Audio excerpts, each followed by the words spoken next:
देवी देवताओं ने दैत्य का अंत करने के लिए कई अवतार लिए हैं। उदाहरण के तौर पर महिषासुर, ऐसे राक्षसों का अंत करने के लिए देवियों ने कई अवतार लिए हैं। इन्हीं में से एक राक्षस था रक्तबीज। रक्तबीज ने लगभग 5 साल तक तप किया। उसका तप देखकर पूरा ब्रह्मांड प्रसन्न हो गया। उससे मिलने एक दिन ब्रह्मा जी आए। ब्रह्मा जी ने कहा, मैं तुम्हारी तपस्या से प्रसन्न हूँ, बताओ तुम्हें क्या चाहिए। ब्रह्मदेव, मुझे अमर होने का वरदान दीजिए। हिरण्यकश्यप की तरह, गंधर्व की तरह विशाल, पशु पक्षी मनुष्य आदि कोई भी मुझे मार ना पाए, ऐसा मुझे वरदान दीजिए। तथास्तु, मैं तुम्हें वरदान देता हूँ, अगर तुम्हारी एक भी बूंद खून की धरती पर पड़ी तो एक नया रक्त बीज अवतार लेगा तथा किसी के लिए भी तुम पर विजय पाना असंभव होगा। ये बात सुनकर रक्तबीज जोर जोर से हंसने लगा। वो अहंकार में चूर हो गया। वो कहने लगा, मैं अमर हूँ, मुझे अब कोई नहीं मार सकता। और कहने लगा, स्वर्गलोक पर यानी मेरा अब असुरों का राज होगा। मैं इंद्र को चुनौती देता हूँ, अगर साहस है तो मेरे से युद्ध करे, नहीं तो स्वर्गलोक से भागकर कहीं मुंह छुपाकर छुप जाए। चारों तरफ हाहाकार मच गया। क्या रक्तबीज ने देवताओं को ललकारा है युद्ध करने के लिए? राक्षस और देवताओं में युद्ध होने लगा।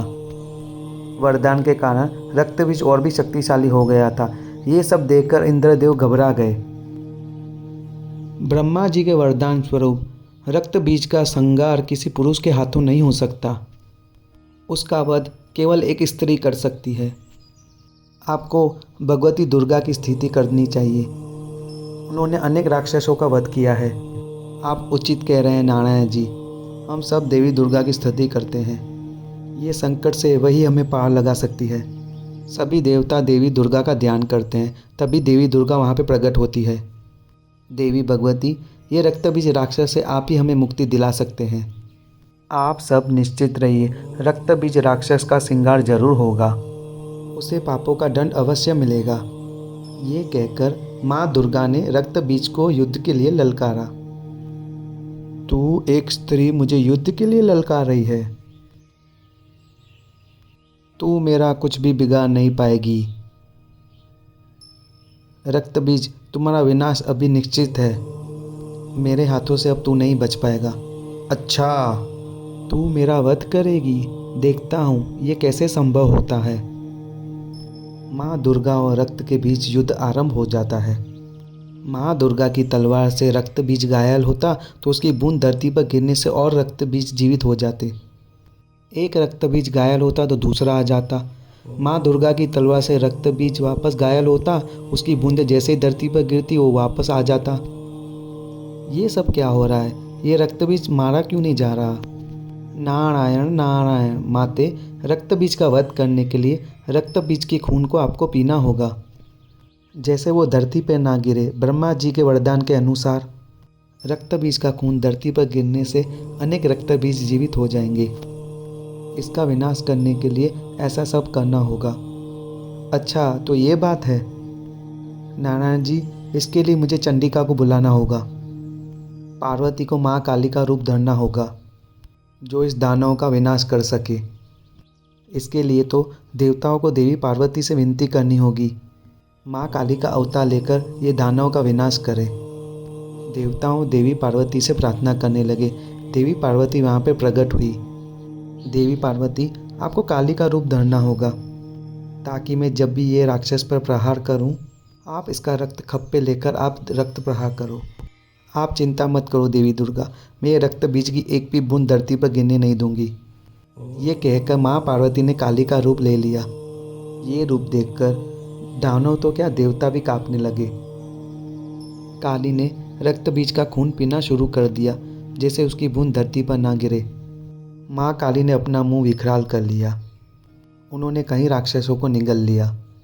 माँ काली का क्रोध बढ़ता जा रहा था। सब दैत्य मारे चुके थे। रक्त बीज का विनाश सिर्फ बाकी था। देवी दुर्गा की जय, देवी काली की जय। हे काली के, रक्त बीज का विनाश तभी होगा इसके शरीर का सारा रक्त बाहर निकल जाएगा। आपको रक्त बीज के रक्तपान करना होगा। रक्त बीज की एक भी बूंद धरती पर ना गिरने पाए, ऐसा ही होगा। माँ दुर्गा और रक्त के बीच युद्ध शुरू हो गया। रक्त बीज देवी दुर्गा के प्रहार से बार बार बच रहा था। माँ दुर्गा ने रक्त बीज पर प्रहार किया। उसके खून की बूंद माँ काली ने खप पर ले ली और रक्तपान किया। देवी दुर्गा ने रक्त बीज का सर धड़ से अलग कर दिया और खप में रख दिया। माँ काली ने सारा रक्त पी लिया। हे कालिके, आपको रक्त बीज का मूड में भेंट करती हूँ। मुझे रक्त चाहिए, मुझे दानवों का मूड चाहिए। मुझे रक्त दो, दानवों का मूड दो। हे कालिके, आप शांत हो जाओ, रक्त बीज का वध हो चुका है। मुझे दानवों का रक्त दो, मुझे दानवों का मूड दो। मुझे रक्त दो, मुझे दानवों का मूड दो। काली माँ को रोकने के लिए भगवान शिव को बुलाना होगा। देवों के देव महादेव, काली माँ का क्रोध बढ़ता ही जा रहा है। अगर उन्हें रोका न गया तो पूरी सृष्टि का विनाश हो जाएगा। मुझे रक्त दो, मुझे मूड दो। मुझे रक्त चाहिए, मुझे मूड दो। रक्त दो, मुझे मूड दो। देवी काली का क्रोध बहुत बढ़ गया था। देवी काली अग्नि की क्रोध में बढ़ती जा रही थी। उनका क्रोध शांत नहीं हो रहा था। अचानक भगवान शिव धरती पर लेट जाते हैं और देवी काली का पैर उन पे पड़ जाता है और भगवान शिव को अपनी चरणों में पड़ा हुआ देखकर देवी काली की जीभ बाहर आ जाती है और वो अपने वास्तविक रूप में आ जाती है। महादेव, आप मुझे क्षमा कीजिए, मैंने क्रोध में आपकी ओर देखा नहीं। उसके बाद सभी देवी देवता फूलों की बरसात करते हैं।